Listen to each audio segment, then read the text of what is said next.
한국 인터넷에서 자주 볼 수 있는 공포 썰 중 하나는 바로 기숙사에서의 초자연 현상입니다. 이 이야기는 여러 버전이 있지만 전형적으로 다음과 같은 요소들을 포함합니다. 대학교 2학년 때 나는 지방의 한 대학 기숙사에 살고 있었다. 학교 근처에 괜찮은 주거지가 많지 않아서 대부분의 학생들이 기숙사 생활을 하곤 했다. 기숙사는 비교적 오래된 건물이었고 어딘지 모르게 음산한 분위기를 풍겼다. 처음에는 그냥 낡은 건물이려니 하고 넘겼다.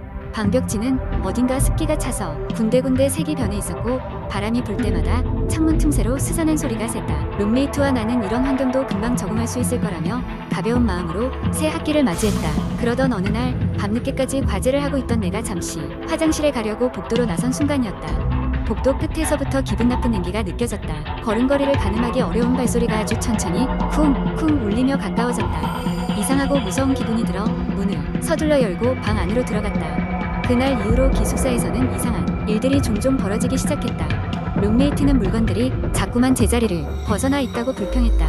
내 노트북이 멋대로 켜지거나 새벽녘에 누군가 히스테리컬하게 웃는 소리가 들리곤 했다. 가장 기억에 남는 것은 어느 날 갑자기 머리맡에 나가 라고 쓰인 메모지가 놓여 있었던 날이었다. 점점 두려움이 커져서 나는 룸메이트와 함께 기숙사 사감에게 이 상황을 설명했다. 하지만 사감은 대수롭지 않게 여기며 오래된 건물이라 그럴 수 있다는 말만 남긴 채 우리를 돌려보냈다. 그 무렵 다른 층에서도 비슷한 이야기가 들려오기 시작했다. 촛불 한 자루를 들고 밤길을 돌아다니는 여학생이 보였다고 하거나 방에서 사람의 발자국 소리처럼 꾹꾹대는 소리가 들린다는 등의 이야기였다. 모두가 나름대로의 공포를 느끼고 있었지만 그게 무언가 실체가 없던 것이라서 제대로 말을 꺼내는 사람은 없었다. 결정적인 사건은 그 다음 달에 터졌다. 기말고사 때문에 모두가 바쁘던 어느 저녁 나는 룸메이트와 도서관에서 공부를 하다 기숙사로 걸어가던 중이었다. 그날따라 유독 달이 밝아서 그림자가 길게 늘어져 있었다. 기숙사에 거의 다다랐을 때 뜬금없이 룸메이트가 저기 봐 하며 손가락으로 무언가를 가리켰다. 길 끝에 방금까지는 없던 여자가 서 있었다. 하얀 원피스를 입고 긴 머리가 바람에 흩날리며 얼굴을 가리고 있었다. 순간적으로 내 온몸에 소름이 돋았다.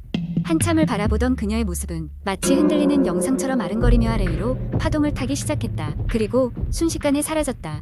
이후로 기숙사에서의 이상한 현상은 점점 줄어들기 시작했고 어느 정도 시간이 흘러 모든 것이 잊힐 때쯤엔 기숙사 건물의 리노베이션 공사가 시작되었다. 우리는 졸업 후에도 가끔 그날의 사건을 이야기했지만 다행히 그 이후로 더 이상 섬뜩한 일은 없었다. 하지만 그때마다 우리는 한 가지 의문을 품곤 했다. 과연 그녀는 우리에게 뭘 말하고 싶었던 것일까? 오래된 기숙사의 시계 속에서 늘어져 있던 그림자의 끝에서 그녀는 아직도 우리를 기다리고 있는 것은 아닐까 생각하게 되는 것이었다. 이 이야기는 사실에 기반을 두고 있지 않으며 공포 분위기를 살리기 위해 창작된 픽션입니다. 기숙사는 학생들에게 제2의 집과 같은 편안한 공간이지만 가끔 그 낡은 건물의 분위기 때문에 이런 설화가 생겨나는 것일지도 모릅니다. 두 번째 이야기 서울 외곽에 위치한 작은 마을 숲풀과 산으로 둘러싸여 있는 이곳은 새벽마다 안개가 자욱하게 내려앉는 곳으로 유명했습니다. 몇 년 전 이 마을에선 이해할 수 없는 사건들이 연이어 발생하기 시작했습니다.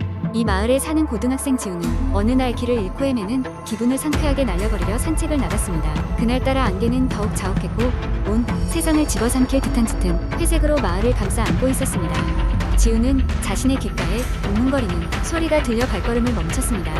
그 소리는 어디선가 흐느끼는 울음소리 같기도 했고 누군가 불러내는 속삭임 같기도 했습니다. 소리가 나는 방향으로 다가가자 낡은 폐가 한 채가 보였습니다. 마을의 전설에 따르면 그 집은 수십 년 전 어떤 가족이 살던 곳이었으나 어느 날 그 가족이 흔적도 없이 사라진 후로 방치되었다고 했습니다. 지우는 문득 어깨 위로 오한이 일며 이곳에서 더 이상 머물면 안 된다는 기분이 들었습니다. 하지만 호기심이 두려움을 이겨버린 지우는 조심스럽게 문을 열고 안으로 들어갔습니다. 집 안은 오래된 먼지만 쌓여있을 뿐 아무것도 눈에 띄는 것이 없었습니다. 그러나 그가 발을 옮길 때마다 바닥에서 삐걱거리는 소리가 유난히 크게 들렸습니다. 갑작스럽게 방 한구석에서 차가운 바람이 불어오더니 마치 누군가 그의 손목을 잡아 끄는 듯한 감각이 들었습니다. 지우는 겁에 질려 얼른 그곳에서 나가려고 했습니다.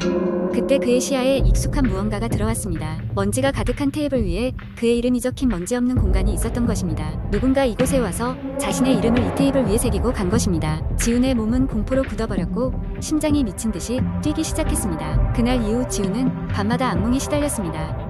꿈속에서 그는 항상 그 폐가에 갔고 어두운 그림자가 그의 이름을 부르며 점점 다가오는 장면을 반복해서 보았습니다. 현실과 꿈의 경계가 흐려지며 지우는 점차 수면 부족과 불안감에 시달리게 되었습니다. 그의 친구들은 그의 이상한 행동을 걱정했지만 어떻게 도와야 할지 몰랐습니다.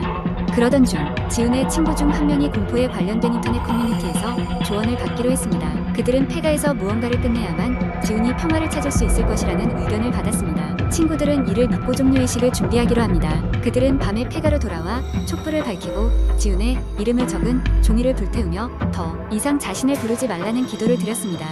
순간 집이 흔들리며 비명이 하늘을 찌르듯 울려 퍼졌습니다. 그 소리는 마치 수십 명이 동시에 울부짖는 듯했습니다.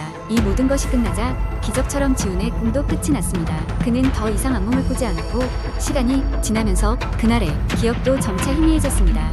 하지만 그날의 일로 인해 그와 그의 친구들은 알 수 없는 존재와의 연결을 경험했고 그 어두운 기억은 모두의 마음속 깊은 곳에 남아있게 되었습니다.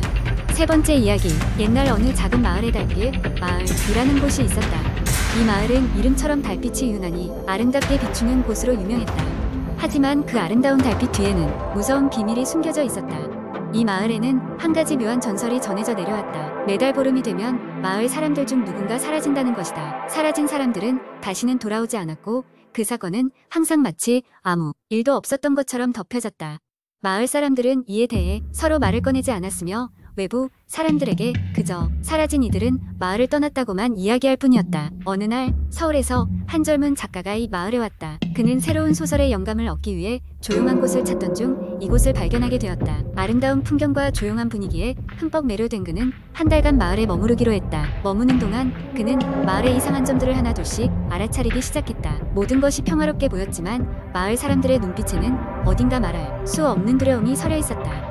그는 특히나 낡은 마을 도서관에서 우연히 발견한 오래된 신문 기사들에서 그 단서를 찾을 수 있었다. 기사들은 수년간 이어져 온 실종 사건들을 다루고 있었고 그 속에는 예전부터 이어져 온 사라짐의 비밀이 담겨 있음을 암시하고 있었다. 호기심 많은 작가는 직접 이 사건들을 조사하기 시작했다. 그는 마을 곳곳을 돌아다니며 주민들과 이야기를 나누었고 마침내 한 노파로부터 오래된 이야기를 들을 수 있었다. 그 이야기에 따르면 이 마을에는 오래전부터 달의 그림자라는 존재가 있었다. 그것은 달빛이 가장 밝게 비추는 보름이 되면 어둠 속에서 나타나 사람들을 데려간다는 것이었다.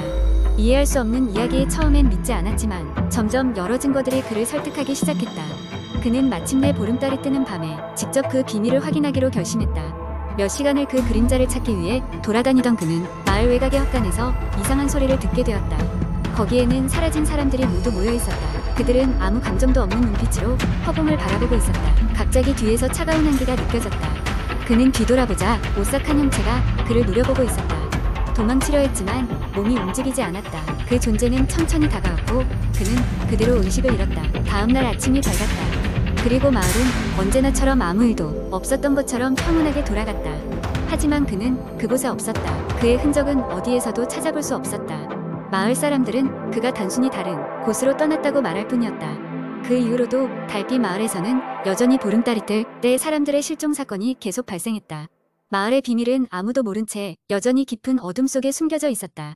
작가의 이야기는 그렇게 또 다른 전설이 되어 이따금씩 이 마을을 찾아오는 외지인들에게 조심하라는 경고로 전해졌다. 네 번째 이야기. 어느 한적한 시골 마을에 철수가 있었다. 그는 도시에서의 바쁜 삶에 지쳐 잠시 고향에서 머물기로 했다. 그의 고향은 인구가 적고 자연과 가까운 곳이라 사람들의 기억 속에서 잊혀진 곳이기도 했다. 어린 시절 이 마을엔 이상한 소문이 돌곤 했는데 특히 밤이 깊어질수록 종종 알 수 없는 기묘한 일들이 발생하곤 했다. 철수는 마을 어귀에 있는 늑단 집에 머물게 되었는데 그곳은 이미 마을 사람들 사이에서 귀신의 집으로 불리며 기피의 대상이 되고 있었다. 그러나 철수는 헛소문이라며 웃어넘겼다. 그는 그동안의 피로를 풀며 며칠만 조용히 지내다 돌아가려는 생각뿐이었다. 그곳에서 첫날 밤 철수는 후두둑 내리는 비와 함께 어떤 고양이 울음소리를 들으며 잠이 들었다. 이상하게도 그 울음소리는 단순한 고양이의 소리가 아니었다. 마치 사람의 울음과 비슷한 소리였다. 피곤한 탓에 대수롭지 않게 여기고 잠이 들었다. 다음날 철수는 마을을 둘러보며 어린 시절의 기억을 되새겼다. 그날 밤도 여전히 비는 내리고 있었다. 이번엔 창문이 덜컹거리는 소리에 잠이 깬 철수는 밖을 내다보았다. 그곳에는 긴 머리에 하얀 옷을 입은 여자가 서 있었다. 어둠 속에서 그 여자의 얼굴은 보이지 않았지만 철수는 본능적으로 등골이 오싹해짐을 느꼈다. 잠결에 잘못 본 거라 여겼지만 그녀는 매일 밤 나타났다. 창밖에서 그저 집을 올려다보며 움직이지 않았다. 이상하다고 느낀 철수는 마을의 할머니를 찾아가 그 이야기를 꺼냈다. 할머니는 철수의 눈을 응시하며 조심스럽게 말했다. 저기 있는 집은 예전부터 좀 이상했단다. 예전에 그 집에 살던 한 가족이 있었어. 그 댁의 딸이 맞선을 보러 나갔다가 비 오는 날 행방불명이 되었지. 온 마을이 찾아 헤맸지만 결국 찾지 못했단다. 그 후로 매년 비만 오면 그녀의 영혼이 돌아온다더라. 기분이 묘하게 찝찝해진 철수는 이번 기회에 이 일을 끝내야겠다고 마음먹었다. 그날 밤도 어김없이 비가 내렸고 여자는 나타났다. 철수는 두려움을 무릅쓰고 문을 열고 그녀에게 다가갔다. 왜 이러는 겁니까? 라고 소리쳤지만 그녀는 머리칼이 얼굴을 가린 채 그저 철수를 바라볼 뿐이었다. 그러던 중 갑자기 사라졌고 철수는 혼란스러움에 잠을 이룰 수 없었다. 다음날 철수는 더 이상의 사건이 일어나기 전에 마을을 떠나기로 결정했다. 짐을 싸고 나가려는데 문 앞에는 낡은 조각상이 하나 놓여 있었다. 그것은 옛날 그 여자의 모양을 하고 있었다. 철수는 두려움에 떨며 조각상을 다시 집안에 두고 급히 마을을 떠났다. 그 후로도 종종 그 집에 대한 소문은 사라지지 않았다. 사람들은 여전히 비 오는 밤이면 그 여자가 나타난다고 속삭였고 철수의 기억 속에서도 그 밤의 경험은 지워지지 않았다. 몇 년이 지나 마을에 다시 방문했을 때 그 집은 이미 폐가가 되어 있었고 아무도 들어가려 하지 않았다. 철수는 그 일을 계기로 무언가 설명할 수 없는 것이 세상에 존재할 수도 있다는 생각을 하며 두 번 다시 그 마을에 발을 들이지 않기로 마음먹었다. 그는 여전히 비 오는 밤이면 그때 그 여자의 모습이 떠오르곤 했다.